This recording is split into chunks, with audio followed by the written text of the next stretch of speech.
bloc-notes. Le bloc-notes de Simone Ronan-Benzaken. Bonjour Simone.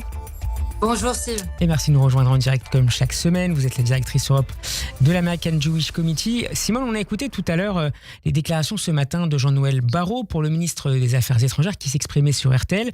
La France, je le cite, est déterminée à reconnaître un État palestinien, mais ne le fera pas seule lors de la conférence internationale sur le sujet qui aura lieu à la mi-juin à New York, entre le 17 et le 20 juin très précisément.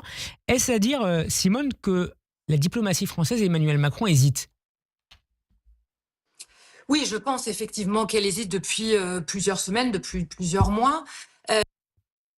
Même, en réalité, définit très clairement des conditions pour une telle reconnaissance. Il y avait la condition, et je vous le rappelle, de désarmer le Hamas, de faire en sorte qu'il y ait une réforme au sein de l'autorité palestinienne. Et je crains effectivement, et bien évidemment la reconnaissance également d'un certain nombre de pays arabes. Et j'ai l'impression que ces conditions ne sont pas tout à fait réunies. Par ailleurs, il va falloir qu'à un moment quelqu'un nous explique peut-être ce que cela veut dire de désarmer le Hamas quand l'armée israélienne est maintenant depuis 20 mois à Gaza en train d'essayer justement de désarmer le Hamas et que d'un coup la communauté internationale pourrait se réunir et par une solution miracle désarmer le Hamas. Et donc je pense que tout simplement effectivement ces conditions ne sont pas réunies et le président le sait, il pourra faire cela qu'une seule fois, une fois que c'est fait.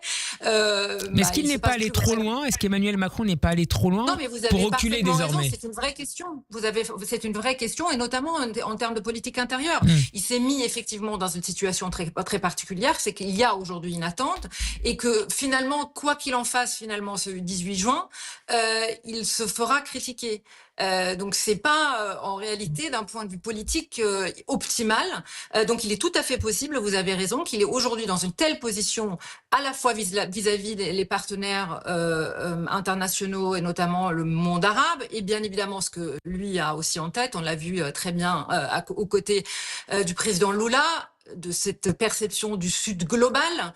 Et ensuite, en termes de politique intérieure, où effectivement, il y a aujourd'hui une attente d'un certain nombre d'opposants politiques, et notamment à gauche, qu'il devrait y avoir une démarche. Mais je l'ai posé déjà la semaine dernière, la question que la diplomatie française devrait malgré tout se poser, si elle était rationnelle, c'est est-ce que c'est efficace ?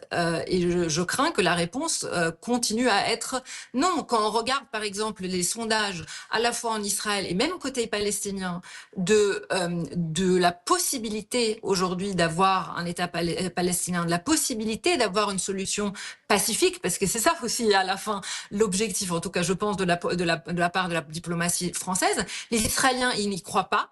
Et les Palestiniens non plus. Donc, c'est ça toujours très étrange dans les négociations et dans la manière dont la diplomatie française s'exprime quand elle parle de la Russie et de l'Ukraine. Depuis le départ, elle dit que l'Ukraine doit faire partie, bien évidemment, de la négociation, que le destin des Ukrainiens ne pourra jamais se faire sans eux. Oui. Et là, d'un coup, on part du principe que finalement, on ne consulte pas les peuples, on s'en fiche un peu ce que veulent les Comme s'il Israéliens. n'était pas capable de trouver une solution eux-mêmes. Sans l'aide de la France. Exactement, sans l'aide de la France. Il y a presque une petite attitude coloniale, je dirais. Et donc, voilà, je pense en termes d'efficacité et ensuite des conséquences par ailleurs que pourra avoir ensuite ici en France, j'espère que le président réfléchira 2, 3, 4, au moins 10 fois. Simone, vous citiez les sondages en Israël. Pour autant, en France, à peu près 2/3 des sondés considèrent que la France devrait reconnaître aujourd'hui un État palestinien. Oui, mais est-ce que c'est les 2/3 des Français savent même de quoi ils parlent ? Est-ce qu'ils sont capables de placer Israël sur la carte du monde ? Je ne suis pas certaine.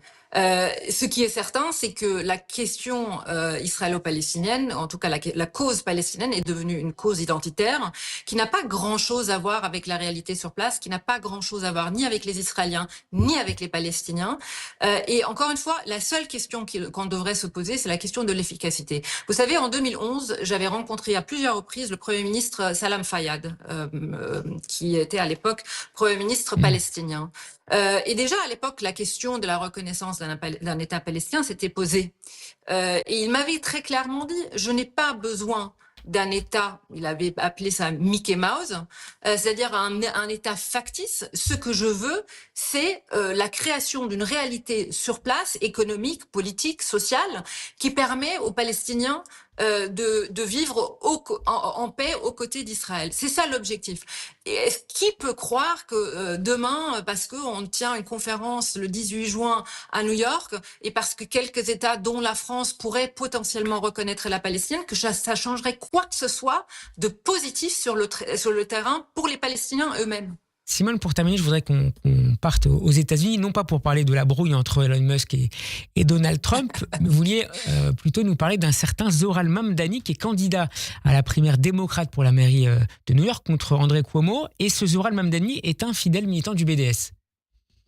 Oui, c'est ça qui est assez peut-être symbolique, symptomatique de l'état dans lequel les États-Unis se trouvent aujourd'hui. Effectivement, c'est un candidat qui est pro-BDS, c'est un candidat qui est soutenu par l'organisation CAIR, CAIR étant les frères musulmans aux États-Unis, et il y aura effectivement les primaires du Parti démocrate à New York, sachant que bien évidemment il y aura un candidat démocrate qui gagnera la mairie de New York, connaissant la démographie là-bas. Mais ce qui est vraiment très inquiétant, c'est de voir que quelqu'un d'aussi radical, il fait par ailleurs aussi partie du mouvement des Socialist Democrats for America, donc le même mouvement qui était en lien avec Jean-Luc Mélenchon. Jean-Luc Mélenchon est venu tenir une conférence à leur côté, et le meurtrier à Washington DC faisait partie de ce parti. Donc c'est vraiment la gauche extrême, l'aile de la gauche américaine, et il est aujourd'hui possible, il est à quelques points derrière Cuomo, il serait possible qu'il soit le candidat, sachant en plus, et c'est encore la complexité supplémentaire des États-Unis, notamment de New York, que auprès des Juifs américains, il est le deuxième candidat après Cuomo. Il est très surprenant.